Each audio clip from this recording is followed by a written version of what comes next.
Ang anumang pagsubok na dumating sa buhay ng bawat isa sa atin, palagi natin tatandaan, hindi tayo pabayaan ng Diyos. At hindi niya itutulot na tuksuhin tayo ng higit sa ating makakaya. At nakalagay yan sa chapter 10 ng 1 Corinthians, verse 13. Ang sabi po ay ganito. Ito na po. 10:13. Hindi dumating sa inyo ang anumang tukso, sabi ng Apostol Pablo, kundi ang matitiis ng tao. Datapwat tapat ang Diyos na hindi niya itutulot na kayo tuksuhin ng higit sa inyong makakaya, kundi kalakip din na tukso ay gagawin naman ang paraan ng pagkailag upang ito'y inyong matiis. So, tapat ang Diyos. Kilala ka ng Diyos. Doon nga sa 10:30 ng John, bilang niya yung buhok sa ulo mo. Alam niya, kilala ka niya. Alam niya kung hanggang saan yung capacity mo. So, hindi ka tutuksoy ng Diyos nang higit sa iyong makakaya. Ganyan siya katapat sa bawat isa po sa atin. So, yan yun. Ito yung kadalasan tinatanong ng mga kapatid. At ng iba mga non-believers din. Sabi ko, bakit hinahayaan ng Diyos na maranasan ng kanyang mga lingkod ang trials? Kung ututusin, mapapatanong ka naman talaga na naglilingkod naman ako, bakit dinadanas ko yung bagay na ito? Ano po? Hindi natin sabihin sa Diyos, Panginoon, sumusunod naman ako sa'yo, bakit? Parang ang hirap sumunod. Ano po? Yan, nandiyan po ang sagot. Nasa Hebrew chapter 12, verse 5 to 7. Ang sabi po ay ganito.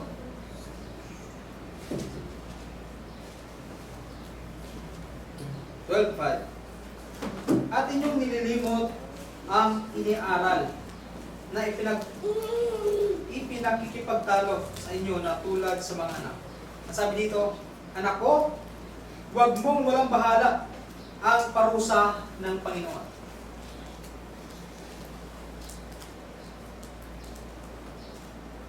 Umang lupay-pay man, kung ikaw ay pinagwiwikaan niya, sapagkat pinarurusahan ng Panginoon ang kanyang iniibig.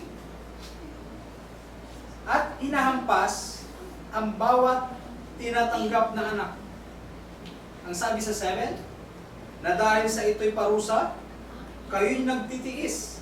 Inaari kayo ng Diyos na tulad sa mga anak, sapagkat alingang anak ang hindi pinarurusahan ng kaniyang ama. Hindi po ba? Doon sa mga naging tatay natin, kung nagkakasala ka, dahil mahal ka ng magulang mo, papaluin ka o gagawin ka ng punishment. Bakit? Pinapaliwanag sa'yo, kaya kita pinalo dahil mahal kita. Kasi kung hindi kita mahal, kakayaan lang kita dyan. Bahala ka kung anong gawin mo sa buhay mo, either mali yan o tama. Dahil mahal mo yung anak mo, susuwayin mo. Ganon yung Diyos. Dahil mahal ka ng Diyos, sasawayin ka sa mga mali nating ginagawa. Dahil may mga bagay po na may plano ka sa buhay na hindi yun yung nangyayari. Bibigyan ka ng isang pagsubok para hindi mo magawa ang isang bagay. Na akala mo, dahil hindi mo nagawa yung isang bagay na akala mo, binaliwala ka na. Pero hindi mo alam na may mas magandang palang plano ang Diyos para sa iyo. Dahil kaya hindi mo nagawa yung isang bagay na. Lagi natin tatandaan mga kapatid, na kapag hindi nasunod yung plano natin, may mas maganda pang plano para po sa atin. Ano po? Yan yung tunay na anak na pinarusahan. Sabi sa 1 Peter chapter 1, verse 6 to 7.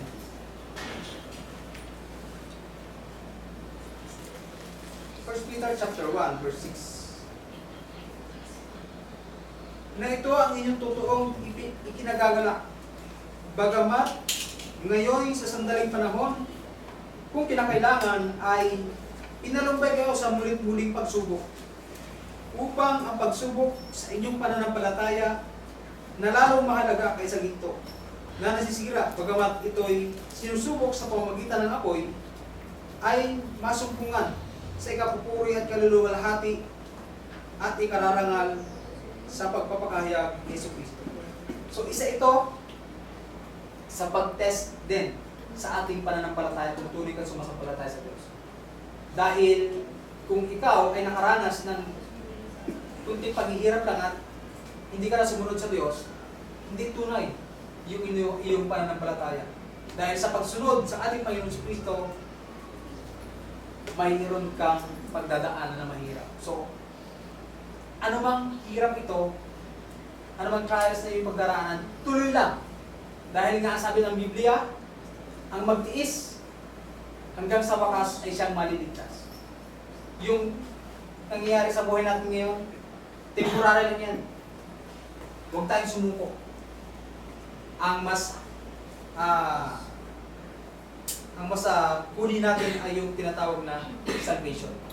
Dahil gaya ng sinabi ko, lahat ng mga bagay sa mundo ay temporary lang. Lahat ng nangyayari sa buhay natin, pansamantala lang. Ito po yung isang tanong, bakit yung ibang tao hindi naman sumasamba, hindi sumasamba sa Diyos, o hindi naman pumunta sa kapilya, pero bakit pinagpapala? Pinagpapala pa rin. Kung pwedeng itanong natin yan sa ating mga sarili, bakit ito yung mga tao to? Nagbibisyo, kung ano-ano yung ginagawa, pero bakit pinagpapala pa rin sila? Ang sagot po ay nasa chapter 12 ng Hebrew, verse 8. 12 verse 8. Ang sabi po ay ganito. Datapot kung kayo'y hindi pinarurusahan na pawang nararanasan ng lahat kung kayo'y mga anak, naligaw kayo at hindi tunay na anak. So dalawa lang kasi yan.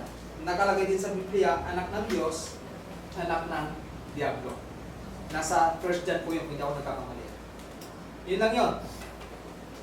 So kung feeling mo hindi ka na sinasaway, wala nang nangyayari sa buhay mo, sana hindi ito yung nasa Hebrew chapter 12, verse 8. Sana hindi ka.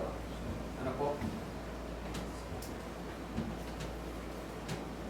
So, lagi po natin tatandaan na anumang mga trials na pinagdaraanan ng bawat sa atin ay lagi natin isipin na pansamantala lang yung mga bagay na ito. Kumapit tayo sa Diyos gaya ng ginawa ni Job, ni Pedro, ni Apostol Pablo, na dumalangin sa Diyos. At hindi sila bumitaw hanggang sa huling hininga nila. Dahil kapag hindi tayo bumitaw, ang ating pong kakampin ay ang buhay na walang hanggan. Muli, salamat po sa inyong pong pakikinig at magandang umaga.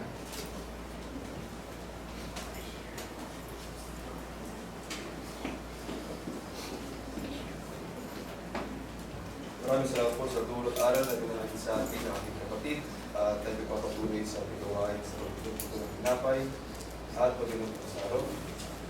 At muna yung mawit sa ating naryo sa page 296.